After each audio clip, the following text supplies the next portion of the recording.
Dios siempre ha dado la cara, Él siempre se ha manifestado, incluso te digo más, dice la Biblia que las cosas invisibles que Dios ha creado, o las cosas que no pueden ver nuestros ojos, visibles para nuestros ojos, no para Él, dan claramente testimonio de su poder y de su existencia. El hombre hasta el día de hoy se sigue sorprendiendo y quedando con la boca abierta ante la inmensidad del universo.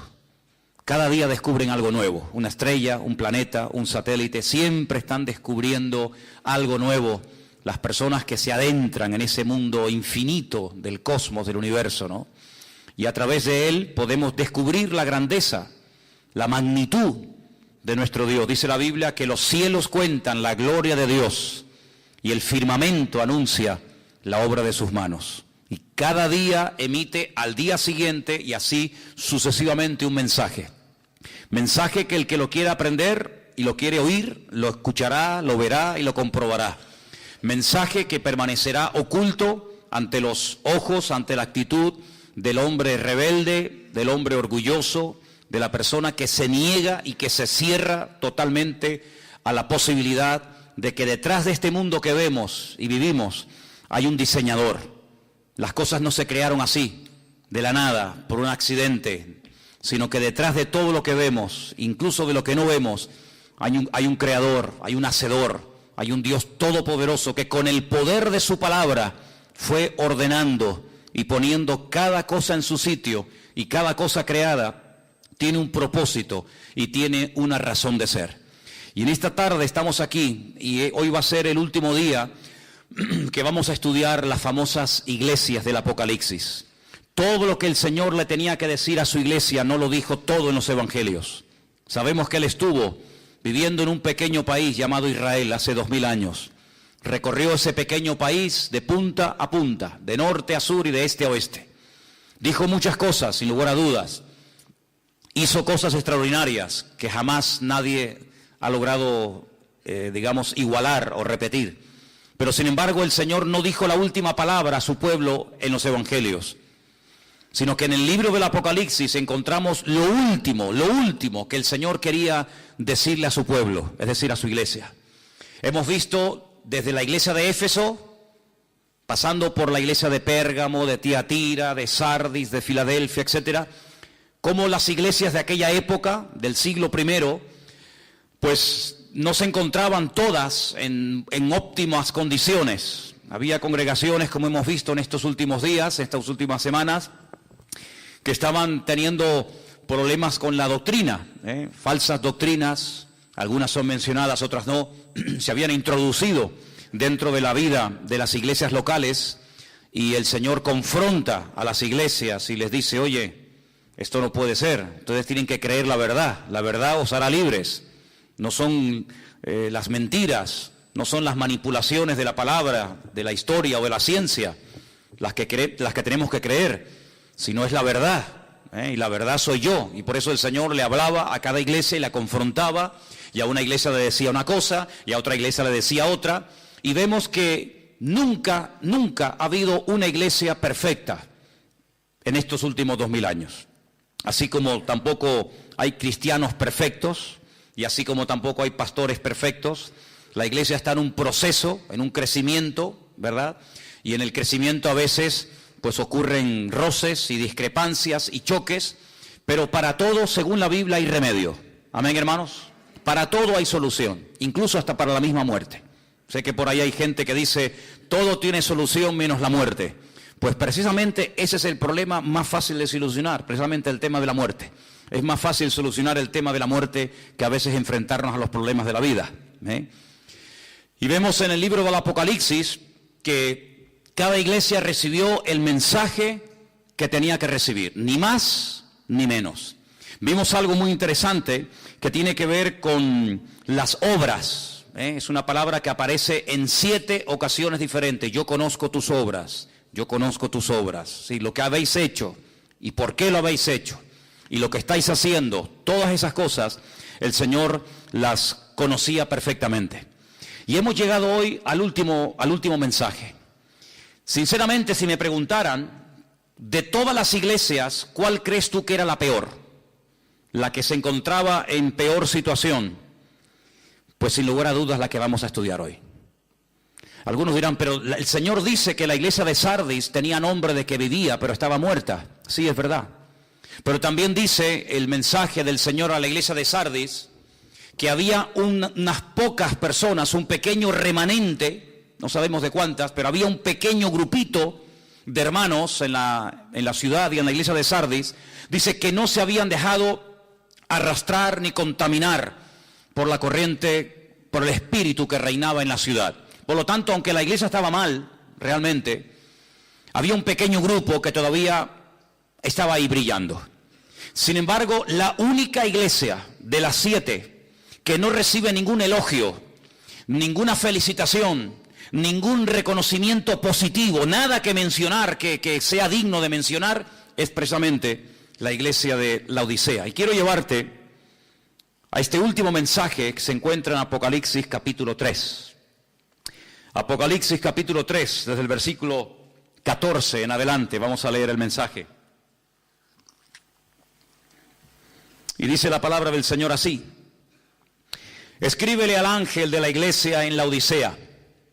He aquí el amén, el testigo fiel y verdadero, el principio de la creación de Dios. Dice esto: yo conozco tus obras, que ni eres frío ni caliente. Ojalá fuese frío o caliente, pero por cuanto eres tibio y no frío ni caliente, te vomitaré de mi boca. Porque tú dices: yo soy rico y me he enriquecido, y de ninguna cosa tengo necesidad, y no sabes que tú eres un desventurado, miserable, pobre, ciego y desnudo. Por tanto, yo te aconsejo que de mí compres oro refinado en fuego, para que seas rico, y vestiduras blancas para vestirte, y que no se descubra la vergüenza de tu desnudez, y unge tus ojos con colirio, para que veas. Yo reprendo y castigo a todos los que amo. Sé pues celoso y arrepiéntete. He aquí yo estoy a la puerta y llamo. Si alguno oye mi voz y abre la puerta, entraré a él, cenaré con él y él conmigo. Al que venciere le daré que se siente conmigo en mi trono, así como yo he vencido y me he sentado con mi Padre en su trono. Y el que tiene oído para oír, que oiga lo que el Espíritu dice a las iglesias. ¿Cuántos dicen amén? Gloria a Dios. La ciudad de Laodicea fue fundada por un tal Antíoco II, siglos antes de Cristo. Y la ciudad se llama Laodicea porque la esposa de este general griego se llamaba así. Y en honor a su esposa llamó a la ciudad por su nombre. En principio, la ciudad de Laodicea era una base militar que protegía la frontera norte del reino de Antíoco. La semana pasada estudiamos la iglesia de Filadelfia. Bueno, pues a 80 kilómetros de Filadelfia se encontraba esta iglesia. Llegó a ser una ciudad tremendamente rica y era muy conocida a nivel mundial por varias cosas. Primero, porque había una escuela de medicina famosa, porque habían descubierto unas gotas, que la Biblia las traduce como colirio, para la vista, y también porque habían descubierto varios, medicamentos o varios remedios para problemas del oído. Además, la ciudad era muy conocida porque habían hecho unos cruces, unas mezclas con las ovejas, y habían producido una especie de oveja de lana negra, que era muy cara y muy codiciada en aquellos tiempos. Era una lana, muy suave, muy bonita, y era conocida en el mundo entero por eso. Aparte de eso, era un lugar que era una especie de fábrica de ropa. Desde la Odisea se repartía ropa para todas partes del imperio romano. Curiosamente podemos saber, según los textos del Nuevo Testamento, quién fue el fundador y pastor durante algún tiempo de la iglesia de la Odisea. Fue un tal Epafras. Ustedes pueden leer en las cartas de Pablo a varios personajes, varios compañeros, Timoteo, Tito, Tiquico, Priscila, Aquila, etc. Y uno de ellos es Epafras, y se cree que Epafras fue el fundador y el pastor de la iglesia durante algún tiempo. Curiosamente hay un versículo en Colosenses 4:16, que no lo vamos a leer ahora, pero dice más o menos así. Cuando Pablo le escribe una carta desde la cárcel a los hermanos de la ciudad de Colosas, al final de la carta, en el capítulo 4, verso 16, ustedes pueden encontrar unas palabras de Pablo que dice: cuando esta carta que ha llegado a vosotros sea leída en la iglesia, hágansela llegar también a los hermanos de la iglesia de Laodicea. Es decir, que la carta de Pablo a los colosenses también era para los hermanos de la iglesia de Laodicea. Y es un dato que me llamó mucho la atención. Ahora, me llama la atención que no hay nada bueno que decir de la iglesia. Generalmente cuando uno va a una iglesia, te puede gustar más, te puede gustar menos. Si te dedicaras, no sé, los domingos por la tarde o por las mañanas a recorrer diferentes iglesias de aquí de la isla o de otras partes, pues verías que en un lugar te va a gustar esto, tal vez no te va a gustar esto otro, y que unas tienen un estilo y otras tienen otro estilo, y unas se enfatizan, digamos, una línea y otros enfatizan otra, y puedes más o menos hacerte una idea de las cosas diferentes que diferencian unas iglesias de otras. Pero si pudiéramos retroceder al pasado y visitar un domingo a la tarde, en el caso de que se reunieran un domingo a la tarde, no lo sé, los hermanos de la iglesia de la Odisea, encontraríamos que es una iglesia rica, materialmente hablando, una iglesia que tenía un concepto totalmente equivocado de sí misma. Era una iglesia egocéntrica, una iglesia complacida, una iglesia tibia, ni fu, ni fa. Una iglesia que le producía náuseas al Señor. El cuerpo humano está diseñado de tal manera que cuando algo le sienta mal o cuando come algo en mal estado, el cuerpo reacciona defendiéndose, pues vomitando y echando fuera lo que le ha sentado mal. Y de esa manera el cuerpo puede volver a recuperar la normalidad. Y es una expresión fuerte, es una expresión que solamente aparece en esta carta del Señor a la iglesia de la Odisea. No es una iglesia que le produce tristeza al Señor, no es una iglesia que le produce orgullo al Señor, sino es una iglesia que le produce náuseas. Dice, ojalá ustedes fueran fríos o fueran calientes. Es decir, que el Señor prefiere gente fría, gente indiferente, gente que pasa de todo, o gente que está bien cerca del corazón de Dios, pero hay algo que le produce auténticas ganas de vomitar al Señor, y es la tibieza. La tibieza es algo que el Señor aborrece, y por eso el Señor le habla muy duramente a esta congregación y le dice, ojalá hubieran optado por la frialdad o por ser calientes, ¿verdad? Y animados y fogosos en el espíritu, pero ustedes son tibios y yo los vomitaré de mi boca. Comencé a buscar esto y me di cuenta que en el Antiguo Testamento hay un libro que gira en torno a un profeta rebelde que recibe un llamado para ir al extranjero, a una ciudad pagana, a una ciudad fuera de las fronteras de Israel. Y dice la Biblia que este hombre se niega rotundamente a ir allí. Él no quiere salir de su país. Él está muy cómodo como profeta en Israel. Y él bajo ningún concepto quiere ir a Siria a predicarle a aquellos bárbaros, a aquella gente que empalaba a los enemigos y hacían auténticas barbaridades. Y Jonás, dice la Biblia, que huyendo o queriendo huir de la presencia del Señor, como si pudiéramos escondernos de Dios en alguna parte. Es una especie como lo que le pasó a Adán, que era creyente pero creía que se podía ocultar de Dios. Bueno, pues a Jonás le pasó más o menos lo mismo. Dice que descendió a Jope, la ciudad de Jope se llama en la actualidad Yafo, y dice que allí se monta en un barco y dice que va en dirección a Tarsis. Sí, Tarsis es, como todos sabemos, el sur de España. De hecho hay un pueblo que se llama Tarsis en Huelva, en Andalucía. Y dice que en el camino se levanta una tormenta terrible y los marineros invocan a sus dioses y echan suertes para ver por qué se ha producido, por qué se ha levantado así de repente una tormenta de tal envergadura.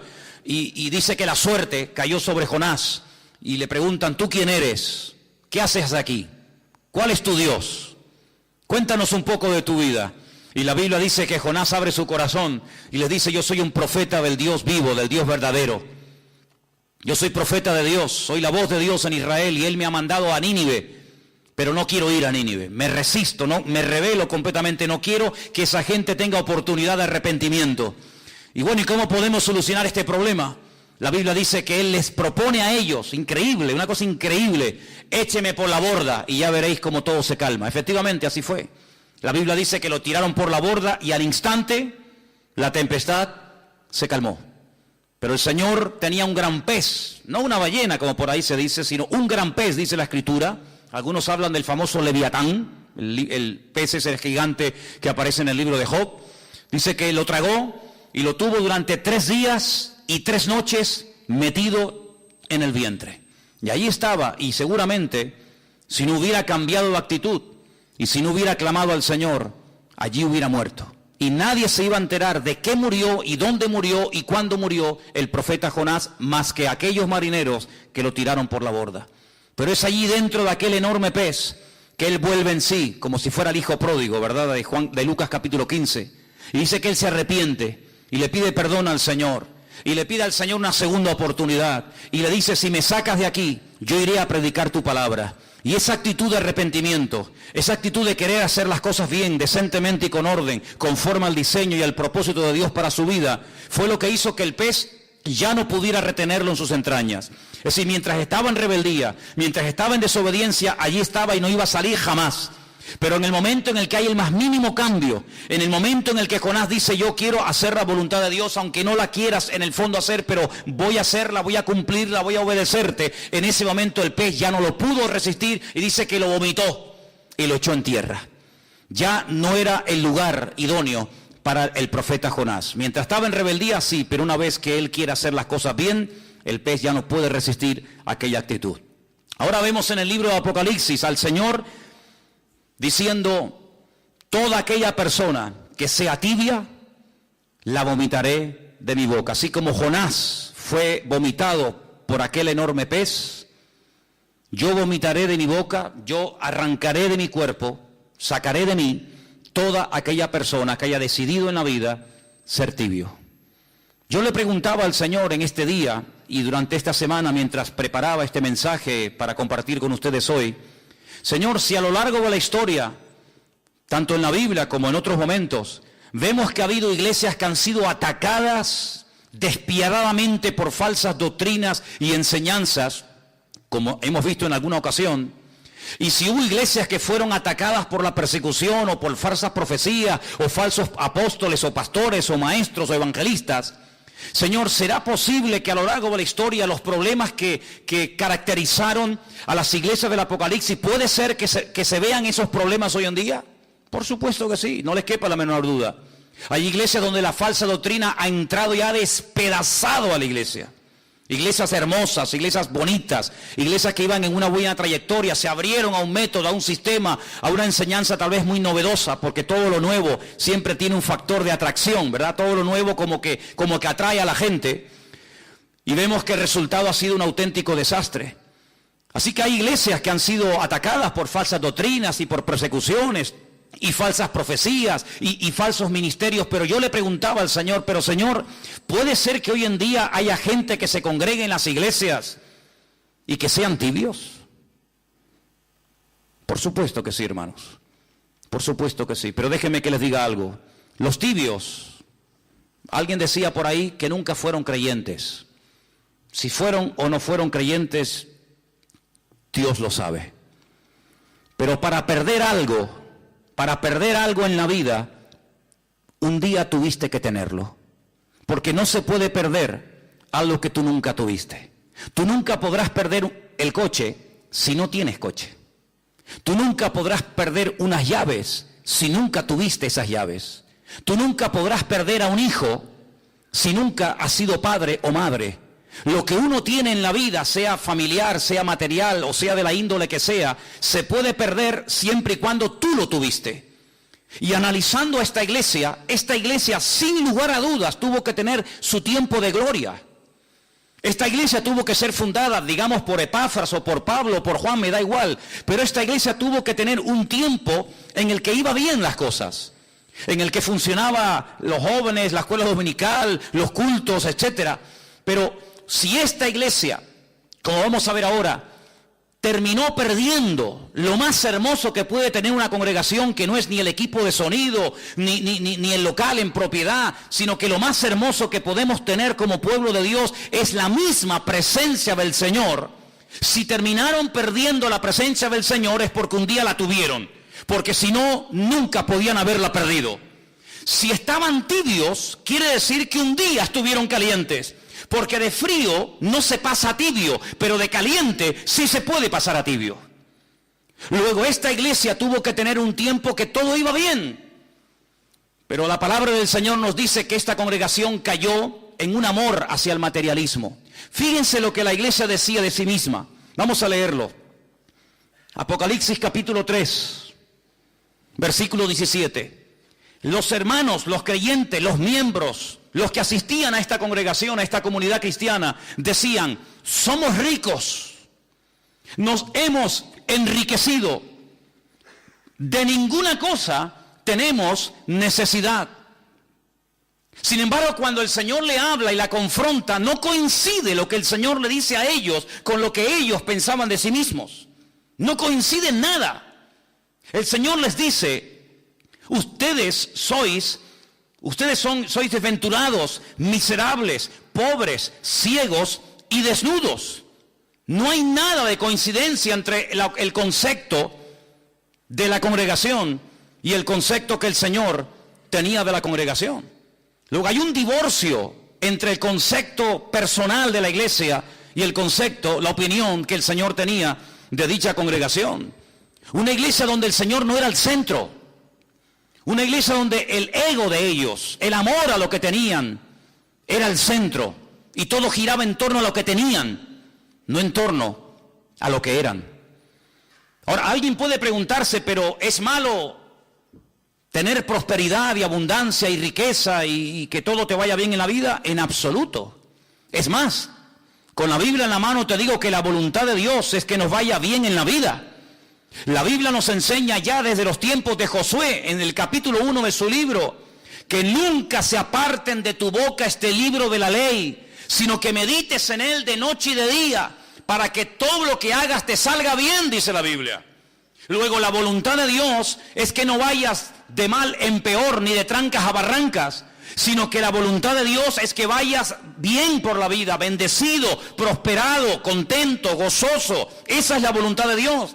Luego, el problema no está en ser bendecido, en ser prosperado o en que te vaya. No, el problema no está ahí. El problema es que cuando llegues a ese nivel de abundancia, de éxito, de bendición o de prosperidad, o ponle el adjetivo que quieras, se te suba la cabeza y te atribuyas a ti en vez de atribuirle al Señor el éxito de tu vida. Si ustedes prestaron atención a la lectura de esta tarde, es tremendamente interesante. Yo quisiera volver a llevarles a el libro de Deuteronomio capítulo 8, que justamente fue la lectura que en esta tarde se leyó. Deuteronomio capítulo 8, el Señor sabía perfectamente que de haber pasado de la esclavitud, de la opresión más horrible y horrenda de la vida, lograron por fin salir de esa opresión de tierra de Egipto, de Mizraim, como se llama en la Biblia, una tierra de opresión, una tierra de aparentes oportunidades, pero que al final se terminó convirtiendo en un callejón sin salida.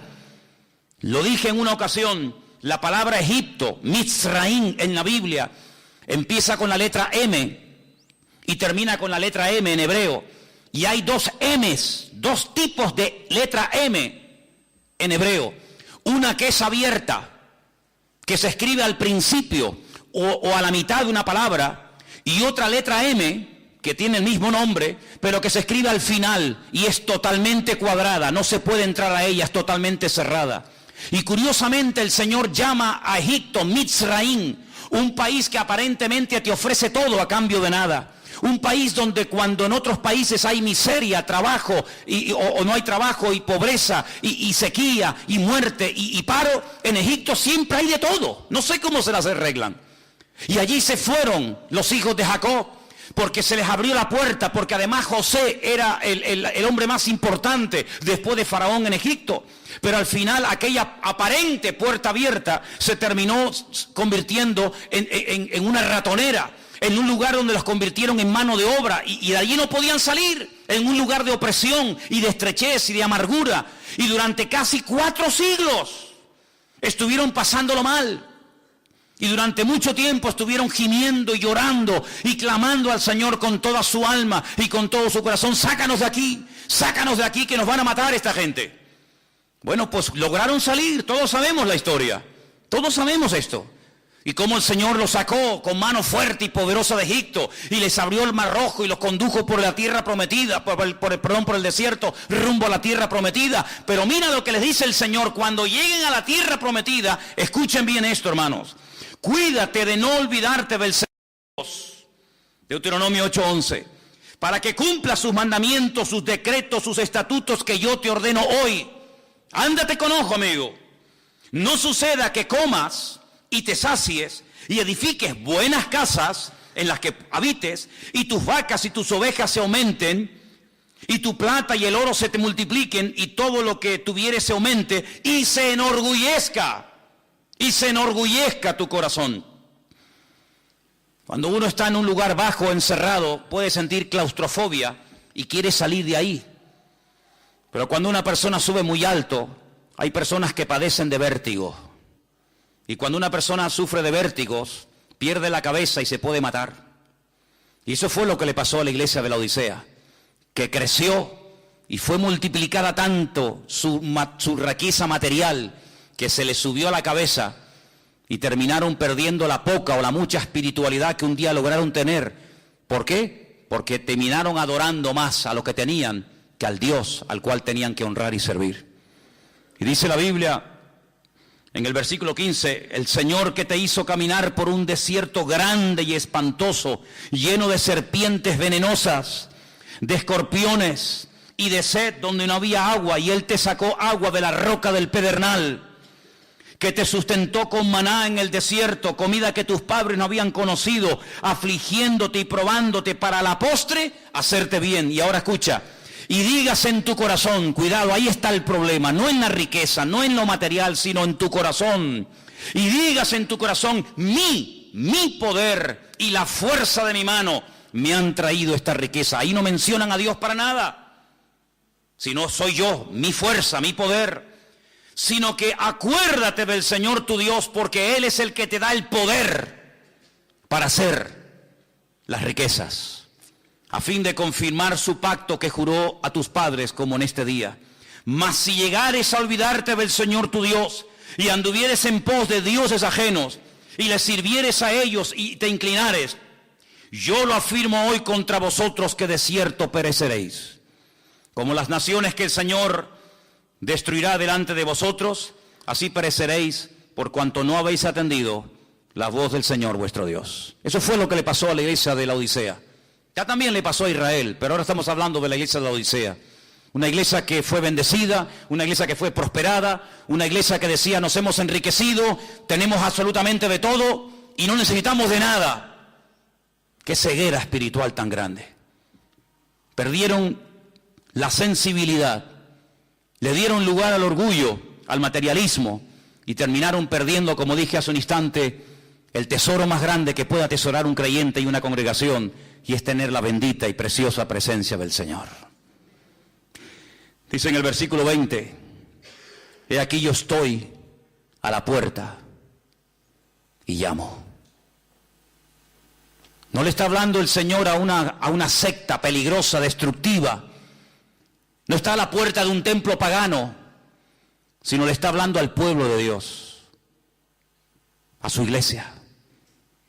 Y le dice a la iglesia: estoy en la puerta y estoy llamando, y estoy llamando. Luego, si está llamando a la puerta es porque estaba cerrada. Todo esto es un lenguaje metafórico, ¿sí? Si estuviera abierta, si estuvieran abiertos, y bueno, Señor, estamos mal, pero estamos abiertos a cambios. Estamos tibios, estamos mal, no estamos como tenemos que estar, pero estamos abiertos a que tú, cuando quieras y donde quieras, nos sorprendas y te muevas y nos sacude y nos reprenda. Estamos abiertos, pero ni siquiera estaban abiertos a la posibilidad de cambiar, sino que tengo que tocar porque ya os habéis cerrado en banda. Y por eso dice el Señor: si alguno todavía allá adentro le queda algo, un mínimo de sensibilidad o de oído espiritual y oye mi voz, pues que abra, y yo entraré a Él y cenaré con Él y Él conmigo, y tendremos comunión. Es tremendo, ¿no? La situación de esta iglesia es que es terrible, hermanos. No por nada del mundo me gustaría ser pastor de esta iglesia. Sinceramente no sé, el hermano de esta congregación, el pastor de esta iglesia, ¿Cómo se tenía que sentir cuando recibe esta carta y tiene que leerla a la iglesia? Hermano, miren, a través de nuestro querido hermano Juan, el apóstol más cerca del Señor, hemos recibido este mensaje. Por favor, presten atención. Y cuando esto cayó en la iglesia, no sé cómo reaccionaron. No sé si cayeron todos llorando de rodillas al suelo, pidiendo perdón al Señor. La verdad es que no tengo ni idea lo que pasó con esa congregación. Pero lo que sí les puedo asegurar con toda sinceridad es que en este momento en esa ciudad no hay ninguna congregación, no hay creyentes, no hay iglesias. Así que parece que el tiempo lo que demostró es que la congregación no reaccionó ante la tremenda exhortación que el Señor les estaba mandando. Hay 3 cosas que el Señor le dice a la iglesia que debería de hacer. Repito, todo esto es en un lenguaje simbólico, alegórico, pero todo tiene una explicación. En el versículo 18 le dice: yo te aconsejo que de mí compres oro refinado al fuego. Todos sabemos, hermanos, que hay elementos, que hay números, que hay colores, que hay animales en la Biblia que representan mucho más de lo que de entrada se dice, ¿verdad? El otro día en la clase de hermenéutica hablábamos de los números, de los colores, de ciertos animales, ¿verdad? Y cuando el Señor le dice a la iglesia, compren oro, no se refiere que todos tenían que salir corriendo a la tienda de compro oro, que generalmente hay por todos los barrios, y comprar un montón de oro y ya está el problema solucionado. No. Sabemos que el oro en la Biblia, y lo podemos ver en las cartas, por ejemplo, de Pedro, representa algo mucho más que un elemento, que un material, y se refiere a la fe. Dice: vuestra fe, mucho más preciosa que el oro, el cual, aunque perecedero, tiene que ser probado por el fuego, ¿verdad? Sabemos que la fe es comparada en cierto sentido con el oro. ¿Por qué? Porque el oro es un elemento que en todas las culturas, en todas las civilizaciones y en todos los tiempos, incluido el actual, siempre ha estado ahí. Es como un material que el hombre ha adorado e incluso ha hecho templos y ha hecho imágenes de oro, porque parece que el oro era como algo que te daba prestigio y te daba credibilidad y poder en la vida. Pues el Señor dice, lo que tienen que hacer es retomar la fe que perdieron. ¿Dónde la perdieron? ¿Dónde perdió la fe la iglesia? Bueno, cuando tenemos necesidades, digamos económicas, materiales, tenemos que recurrir a la oración, ¿sí o no? Los que nadan en la abundancia, los que a todo les sobra, los que no saben ni lo que hacer con lo que tienen, pues como que no necesitan orar, no necesitan el pan nuestro de cada día, porque ellos mismos se autosuplen, se cubren sus propias necesidades. Pero cuando uno tiene necesidades materiales o espirituales o de otra índole, uno tiene que recurrir al Señor. Es como cuando aquel hombre, dice la Biblia, que estaba en casa tranquilo en la noche, ya en cama con su familia, y de repente tocan a la puerta y viene un amigo a altas horas de la noche y él siente vergüenza porque no tiene nada que ofrecerle. Entonces tiene que correr a la casa del vecino y despertarlo y decirle: por favor, préstame algo de comida, porque acabo de recibir una visita y te soy sincero, no tengo nada que ponerle delante. Y esta parábola, esta historia, ¿qué nos enseña? Pues que va a haber momentos en la vida en los que te vas a dar cuenta de que te va a hacer falta algo más de lo que tienes. Y sobre todo lo que te va a hacer falta es fe. Pero fe no en una religión, no fe en un hombre, no fe en un método o sistema, sino fe en Dios. Y dicho sea de paso, la Biblia dice que sin fe es imposible agradar a Dios. La verdad que yo estoy muy agradecido por la fe que el Señor le ha dado a sus hijos, a su pueblo, porque es un auténtico don por el cual tenemos que estar cada día tremendamente agradecidos al Señor. ¿Qué tragedia tiene que ser no tener fe en Dios? ¿Cuántas veces me he preguntado, ¿y cómo puede vivir la gente sin fe en Dios? No sé si habéis prestado atención en estos días a los discursos ahí en el Congreso en España. ¿Cuántas veces han mencionado la palabra Biblia? ¿Os habéis dado cuenta? La palabra Dios, la palabra oración, la palabra perdón, la palabra arrepentimiento, la palabra, el nombre Jesucristo. Ni una sola vez. Son ciegos, guías de ciegos, tratando de guiar a otros ciegos, y dice la Biblia que los dos caerán en el mismo hoyo. Lo que puede levantarnos de la miseria, lo que puede transformar nuestra vida, nuestra familia y nuestra existencia, es poner nuestra fe en el Dios vivo y en el Dios verdadero. Te recomiendo leer Hebreos capítulo 12. Es un capítulo monográfico sobre el tema de la fe, capítulo extraordinario. Si solamente ese fuera el único capítulo de la Biblia, yo lo leería continuamente, prácticamente a todas horas y todos los días, porque es un capítulo magnífico. No se habla, lógicamente, de todos los personajes de la Biblia, pero de los que se menciona pone un pequeño párrafo, una pequeña pincelada, un pequeño ejemplo. En pocas palabras, lo que hicieron, lo que dijeron, lo que consiguieron, todo por medio de la fe viva y auténtica en el Dios vivo y verdadero. Aleluya.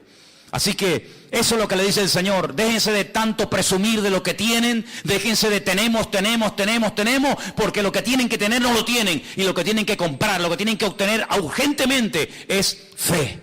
Fe viva en el Señor.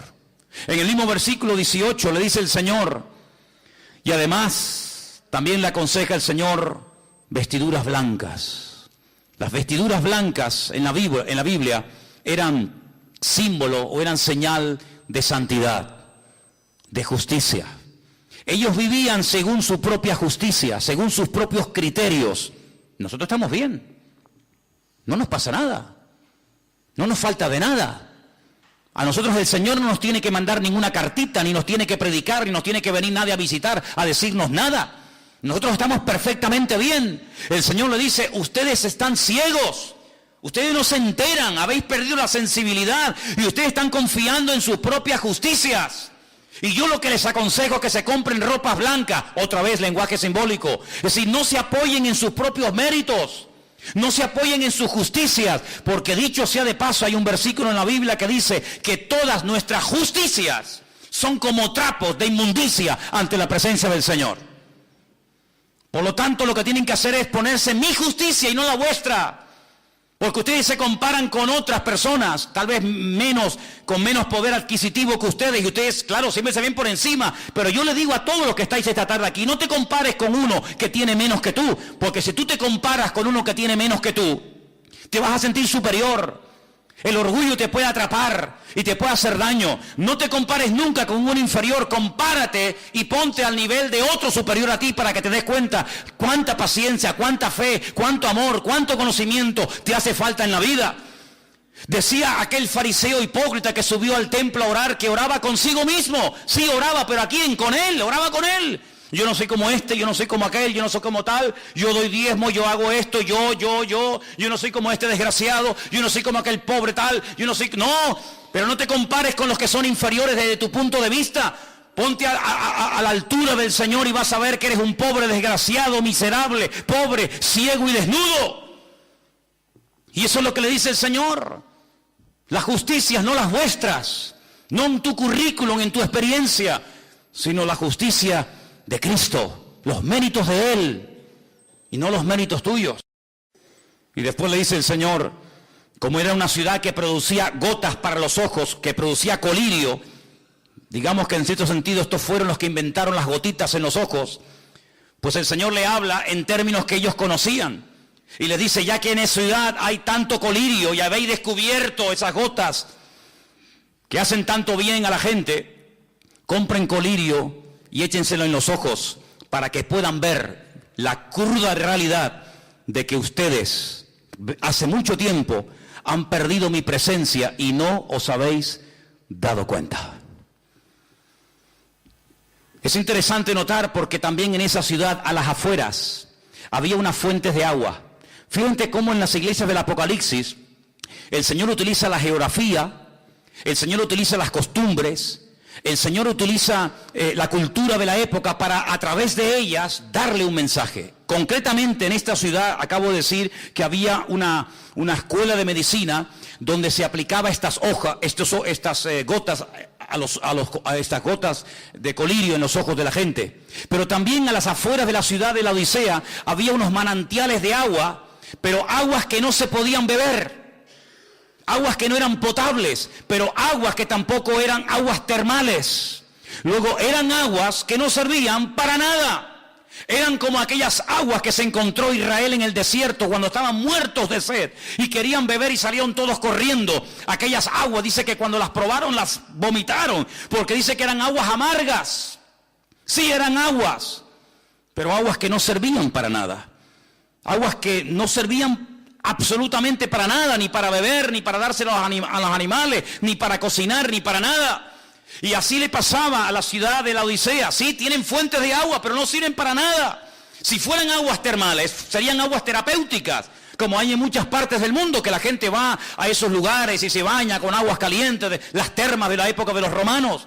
Si fuera agua potable, pues gloria a Dios, tienen ahí una fuente de agua tremenda, pero tienen agua que no sirve para nada. Y eso es lo que el Señor le está tratando de decir a la iglesia. Ustedes realmente habéis perdido la eficacia en el ministerio. Ya no me sirven absolutamente para nada. Y uno se pregunta, o si te has preguntado alguna vez, ¿quiere realmente el Señor buscar hoy en día gente capacitada, gente competente, gente eficaz? Por supuesto que sí. Por supuesto que sí. Hay un versículo que yo leí esta semana que quiero compartir con ustedes.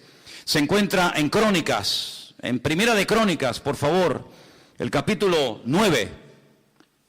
Primera de Crónicas, capítulo 9, versículo 39. Perdón, versículo 13. 9:13. Ustedes pueden encontrar a partir del capítulo 9, versículo 1, una lista enorme de nombres de personas que salieron del cautiverio en Babilonia.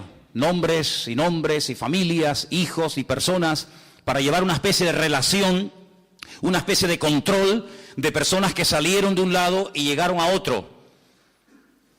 Y cuando llegamos al versículo 13, después de haber leído un montón de nombres, que aparentemente no nos dicen nada, pero que dicen mucho, dice este texto: y sus hermanos eran jefes de sus casas paternas, en número de 1760. Y ahora dice, escucha, hombres muy eficaces en el ministerio, o en la obra del ministerio, en la casa del Señor. Esa frase me impactó tanto que la subrayé. Es decir, dentro de toda aquella masa de gente, específicamente el escritor de este libro se para y dice, momento, estos 1760 hombres no eran hombres normal y corriente, sino eran hombres, como dice aquí en esta versión, muy eficaces en la obra del ministerio en la casa del Señor. No eran inútiles, no era bulto, era gente eficaz.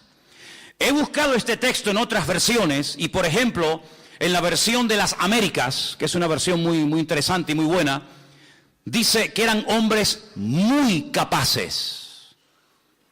En la versión de la Peshitta, que sabéis que es la traducción del arameo al castellano, dicen que eran hombres de un valor extraordinario, eran hombres valientes. La versión católica, Nácar Colunga, los menciona como hombres vigorosos. La versión latinoamericana dice que eran hombres aptos. La versión antigua, la del 1600, la del siglo XVI, dice que eran hombres valientes. Otra versión antigua de la Biblia dice que eran hombres de gran eficacia. La palabra eficacia significa capacidad de producir un buen efecto. Una persona eficaz es la persona que realiza con eficacia su trabajo o función, que produce los efectos deseados. Es decir, esta gente producía cambios. Esta gente cambiaba las cosas, no se dejaban cambiar por las cosas, sino que ellos cambiaban las cosas. Llegaban a una ciudad en ruinas, patas arriba, destruida, y en cuestión de meses la cambiaban completamente. Yo me he dado cuenta, hace unos días estaba viendo el Facebook de la iglesia, no suelo mucho consultar eso, ni estar ahí, pero el otro día entré y vi algo que me gustó. No sé si ustedes lo han visto. Hay algunas fotografías que pone la fecha de cuándo se sacó esa foto, sobre todo en la obra que hicimos en el Puerto de la Cruz, y después de unos años se ve la foto al lado y uno dice, bueno, la foto del 2006, por ejemplo, y ahora se ve el resultado después de unos años y no tiene nada que ver. ¿Cómo nos encontramos aquello? Destruido, viejo, sucio, y cómo se ha ido quedando con la ayuda del Señor, con el paso del tiempo. Bueno, pues algo así, ¿no? Esta gente llegó y no había templo, y en poco tiempo ahora hay templo. Y no había murallas que protegieran la ciudad, y en cuestión de semanas o de meses levantaron el muro. Y la ciudad estaba inhabitada, y ahora había alegría, había niños, había cosechas, había animales, había escuelas, había sinagogas. Sí, recuperaron la vida. Así era esta gente. Y este es el tipo de personas que necesitamos hoy en día en las iglesias. Gente eficaz, gente apta, gente que produzca cambios, gente que con el paso del tiempo vayan a mejor y no a peor. Gente que si un día estuvo bien no terminen enfriándose y al final apagándose, sino gente que si estuvo bien ahora van a estar mejor todavía. Y como dice la palabra, el que lleva fruto, pues gloria a Dios, gloria a Dios sí, me parece muy bien, pero lo voy a limpiar, lo voy a podar para que lleve más fruto todavía. Y tenemos que pedirle cada día al Señor, cada día quiero ser mejor cristiano. Cada día quiero ser mejor cristiana, cada día quiero predicar mejor, cada día quiero conocer mejor al Señor, cada día quiero orar más, mejor, cada día quiero hacer las cosas bien, con ganas, y no apagándome, porque una persona que está tibia no sirve absolutamente para nada, porque si a él no le sirve, imagínate a qué puede servir. Y es interesante notar cómo esta iglesia entró en una decadencia, pero todavía había oportunidad para cambiar. El Señor la llama al arrepentimiento. ¿Cuántas veces en estas últimas semanas hemos escuchado la palabra arrepiéntanse, arrepiéntanse, vuelvan a las primeras obras? ¿Cuántas veces, hermanos? Prácticamente a todas las iglesias el Señor las llama al arrepentimiento, a cambiar. Venga, vamos a dejarnos de tontería, vamos a dejar atrás el pasado, vamos a pasar la página, vamos a tirar del carro, vamos a mirar adelante. Como decía el apóstol Pablo, sí, yo en el pasado fui un tremendo erudito en la Torá y fui un rabino de la tribu de Benjamín y fariseo de fariseos, pero todo eso ya lo he dejado al pasado. No voy a vivir de las glorias del pasado, sino vamos adelante a la perfección, a ver si logramos alcanzar aquello para lo cual un día el Señor nos alcanzó a nosotros. ¿Cuántos dicen amén? ¿Estamos cumpliendo con nuestro objetivo? ¿O estamos pasando por la vida de la iglesia y estamos pasando por la vida sin pena ni gloria? Estamos dejando marca, huella y estela como los barcos que cuando pasan por un lugar durante un tiempo se ve por aquí pasó un barco porque las hélices dejaron una estela, o cuando un avión pasa por el firmamento vemos que por ahí pasó un avión, aunque ya no está, pero se sabe que pasó por ahí. Estamos dejando huella detrás de nosotros, estamos marcando una diferencia o nos estamos dejando absorber por el medio ambiente en el que vivimos. Yo espero que a ninguno de nosotros nos pase lo que tristemente le pasó a esta iglesia de la Odisea, que era una iglesia inservible, muy rica. No era como la iglesia de la semana pasada, aunque tienes poca fuerza, Esta no tenía poca fuerza, esta seguramente era mucha gente, una iglesia rica, una iglesia próspera, pero que hablando claramente no servía absolutamente para nada. En esta semana yo leía un poema de un pastor cubano, pastor Rodolfo Loyola, que ya está en la presencia del Señor, que hace años lo conocí, tuve el privilegio de conocer a este gran hombre de Dios, y él escribió una poesía que se llama Casi, la llamó Casi. Y yo quería leerte parte de esa poesía en esta noche, porque es tan interesante lo que este hombre dice así. La llamaban Casi, cuando casi andaba, y al cumplir los 7, casi fue al colegio, pero casi la maestra no enseñaba. Pues siendo casi una adolescente, casi niña, casi dama, encontró a un joven a quien casi amaba. Pero un día el muchacho, casi sin mirarla, dejó a casi destrozada. Y se fue a un convento, la buena de Casi, y queriendo ser santa, casi fue monja. Pero un día, enterada de que ese chico moría, volvió a su casa y cuidó del chico como de casada. Y el chico murió casi sin besarla, y casi fue viuda, al menos en su alma. Hoy casi, cansada de su vida extraña, casi ni se peina, y desenfadada, cuenta de algún modo que fue casi todo sin ser casi nada. La verdad es que Casimira, como la llamaban, o Casi, representa un crecido número de personas que llevan una vida sin propósito. No se sienten realizadas porque no han hecho nada para tener ese estado de ánimo, se enamoran del amor y por lo tanto de cualquiera que con fingida sinceridad le manifiesta lo que quieren oír. Y cuando el objeto de su amor no les corresponde, ni siquiera por unos instantes engañosos, toman decisiones equivocadas con el corazón quebrantado. No tienen buenas relaciones con nadie, pero sin embargo dependen de los demás para poder ser felices. Y lo más triste es que se olvidan, como casi, que hay una persona que les ama y les entiende, y ese es nuestro Señor Jesucristo. Dice la Biblia que un día Pablo estaba en un lugar siendo interrogado y le dice al que le estaba juzgando y al que le estaba haciendo todo tipo de preguntas y presionándolo: yo sé que tú crees en los profetas. Y este le responde: por poco, casi, me haces cristiano. Y el apóstol Pablo le dice: ojalá fueses tú cristiano, ojalá verdaderamente entregaras tu vida a Cristo.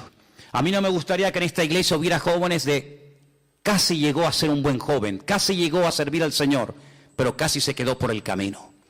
No me gustaría que hubiera ninguna hermana o ninguna hermana que dijera: casi llegó a la meta, casi llegó a cumplir los objetivos para los cuales el Señor le restauró su vida y le transformó su existencia, pero se quedó por el camino y pudiendo llegar a todo, al final no llegó a casi nada. A mí no me gustaría que termináramos nuestra existencia y nuestra vida como esta pobre iglesia de la Odisea. Una iglesia rica, una iglesia que tenía prácticamente de todo para llegar a unos niveles espirituales extraordinarios. Y dicho sea de paso, si observamos lo que ha sido la iglesia, la trayectoria del pueblo de Dios desde aquí hacia atrás, desde su comienzo hasta el día de hoy, jamás, créanme, en todos estos 2000 años de historia, nunca la iglesia en su conjunto general, nunca ha sido tan rica y con tanta capacidad material para poder cumplir con la gran comisión como nosotros hoy en día. Hay iglesias, hermanos, que tienen absolutamente de todo y a nivel de cuerpo de Cristo, a nivel general. Cuando la iglesia pensaba en tener canales de televisión, barcos, aviones, hospitales y cantidad de ministerios que pueden alcanzar a miles y si no a millones de seres humanos. Lo tenemos todo. Tenemos sistemas de comunicación, tenemos más gente que nunca, tenemos más jóvenes en las iglesias que nunca, tenemos recursos materiales, espirituales y humanos más que nunca. Pero yo no quiero que todo eso se convierta en un juguete para pasarlo bien un domingo a la tarde, o un sábado a la tarde, o un jueves a la tarde, sino que nos demos cuenta de que el Señor nos ha dado mucho, pero también dice la palabra, y tienes que tenerlo en cuenta, que al que mucho se le da, mucho también se le demandará. Y amados hermanos, nosotros podemos dar gracias a Dios de que el Señor todo cuanto le hemos pedido, que nos creíamos nosotros que nos hacía falta para extender el reino, el Señor nos lo ha ido dando. Y ha sido fiel y no nos ha fallado. Pero no nos olvidemos nunca de esto. Si algún día crees que has llegado a un nivel, no te lo creas, porque ese día habrás cavado tu fosa. Y cuando creamos que ya hemos llegado a un nivel, es cuando no hemos llegado a ninguna parte. Yo te pregunto a ti en esta tarde, ¿serás tú una de esas personas tibias que puede ser que se congreguen todas las semanas en esta iglesia, pero tú nunca has tenido verdaderamente un encuentro con Cristo? Porque esta gente era aparentemente cristianos. Tú pasabas por la sinagoga y decías, estos son los judíos, y pasabas por la fachada del local o de la iglesia o de la casa de la Odisea y decían, no, estos son los mesiánicos, estos son los que siguen a Jesús. Había una diferencia en la ciudad. Pero la pregunta es, ellos asistían a la congregación, ¿y a quién le cantaban? Si el Señor no estaba allí hacía mucho tiempo, ¿a quién le cantaban? ¿A quién hablaban? ¿A quién servían? Si el Señor dice que no estaba en aquel lugar. Lo mismo ya pasó en la antigüedad, no es algo nuevo lo que estoy hablando. En el Antiguo Testamento los sacerdotes iban al templo de Jerusalén a adorar a un Dios que ya se había mandado a mudar hacía mucho tiempo y que había quitado su gloria del templo. Luego, si Dios no moraba allí, si el Señor no estaba allí con su presencia y con su bendición, aquellos sacrificios, ¿a quién se los ofrecían? A Dios no, porque Dios ya no estaba en aquel lugar. Si esta gente comenzaba un culto el domingo a la tarde o el sábado, me da igual el día que se reunieran, y el Señor no estaba allí, entonces ¿a quién le estaban cantando? ¿Cómo es posible que perdieran la presencia del Señor y no se dieron cuenta? Bueno, lo mismo le pasó a Sansón, lo mismo le pasó al rey Saúl, que dice que el Espíritu del Señor se fue de ellos y ellos no se habían percatado, ellos no se habían dado cuenta. ¿Tú vas a mejor como creyente? ¿O estás estancado? ¿O has ido a menos? Esto es algo muy personal. Este es un momento en el que todos y cada uno de nosotros tenemos que pararnos delante del Señor y decir, bueno, con todas estas 7 iglesias que se han estado hablando en estas últimas semanas, ¿con cuál yo como creyente me siento identificado? Dicen que la iglesia de los últimos tiempos se va a parecer mucho a la iglesia de la Odisea. Hoy en día hay iglesias tremendamente ricas, iglesias con una prosperidad material alucinante. Pero como dijo Priscila el jueves a la tarde, cuando ella compartía aquella famosa frase, ¿no? De aquel famoso predicador de Spurgeon. Llegará el día, si es que no ha llegado ya, cuando en las iglesias, en vez de los pastores pastorear ovejas, habrá muchos payasos entreteniendo a las cabras. Y eso lo dijo en el siglo XVIII. Y estamos ya en el siglo XXI. Pero uno observa muchas veces por internet, y uno ve a veces por ahí, yo no mucho porque no pierdo el tiempo en esas historias, pero hay gente que le gusta siempre estar por aquí, por allá, viendo esto y viendo aquello. Pero hay iglesias que son auténticos circos, donde hay una serie de señores entreteniendo a la peña, entreteniendo al personal, mensajes que van siempre por encima de las cabezas, nadie se siente aludido, venga risas y cachondeo y me caigo y me levanto, ¿verdad? Pero entras y no ha habido un arrepentimiento, no ha habido realmente una conversión genuina, sino que es un lugar donde lo pasamos bien y puedo llevar a un amigo del trabajo o puedo llegar a un vecino y no se va a sentir aludido, no se va a sentir mal porque el pastor siempre es una persona muy simpática y muy carismática y que cuenta chistes y que te hace pasar una tarde entretenida. Eso no es la iglesia del Señor. Eso llámalo como quieras, pero no es la iglesia del Señor. La iglesia es un lugar donde el que viene en adulterio tiene que sentirse mal. La iglesia es un lugar donde el que viene torcido tiene que enderezarse. Y si no, ¿a qué viene? La iglesia tiene que ser un lugar donde mis mentiras tienen que salir a la luz. La iglesia es un lugar donde yo me tengo que sentir confrontado. La iglesia es un lugar creado y diseñado por el Señor para yo reconciliarme con Dios y no fingir que soy espiritual cuando soy un golfo y un sinvergüenza. La iglesia tiene que ser un lugar donde mi vida tiene que ser zarandeada por el Señor. Y donde uno puede pasar una semana y otra semana y un mes y otro mes y un año y la vida. Y siempre estoy igual. Y siempre el mundo me tira y las tentaciones y no sé qué. ¿Cuándo vamos verdaderamente a superar? ¿Y cuándo vamos a ponerle la cabeza bajo los pies al diablo y decir aquí el que manda es la iglesia y el Señor y no tú, diablo mentiroso? Yo quiero terminar diciendo algo, amados hermanos.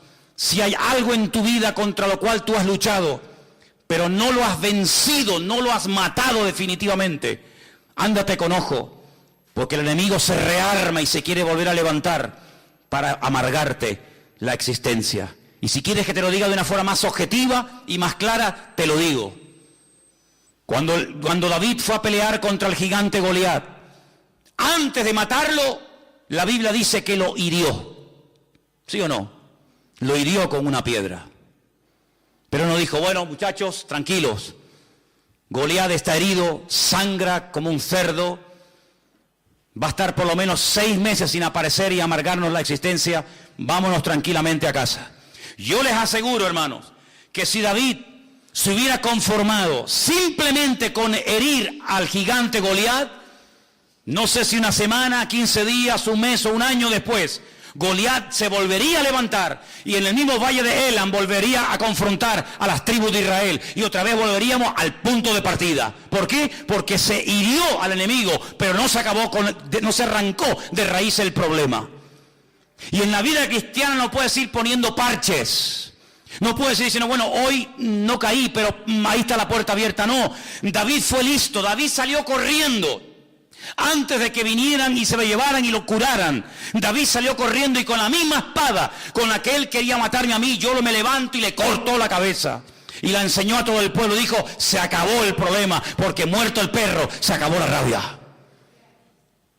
No es suficiente con vencer una semana, 15 días o un año un problema. Al enemigo hay que derrotarlo 100%, no en tu fuerza, no con mi poder, no con mi sabiduría, no con mi experiencia, sino en el nombre de Jesús. Nunca más te vas a levantar, diablo, porque mayor es el que está conmigo que el que viene contra mí. Si tu problema fue el que sea, no tengas una puerta abierta. Renuncia completamente a esa historia. No estés coqueteando, no estés flirteando, no estés jugueteando alrededor del fuego, porque vas a terminar otra vez quemándote. Y eso fue lo que le pasó tristemente a esta iglesia de la Odisea, que seguro que empezó bien. Una buena congregación, atractiva, bonita, que funcionaba, que la gente venía, se convertía, se bautizaban, etcétera, etcétera, pero terminó fatal. Y mira tú por dónde, en el libro de Apocalipsis está la última,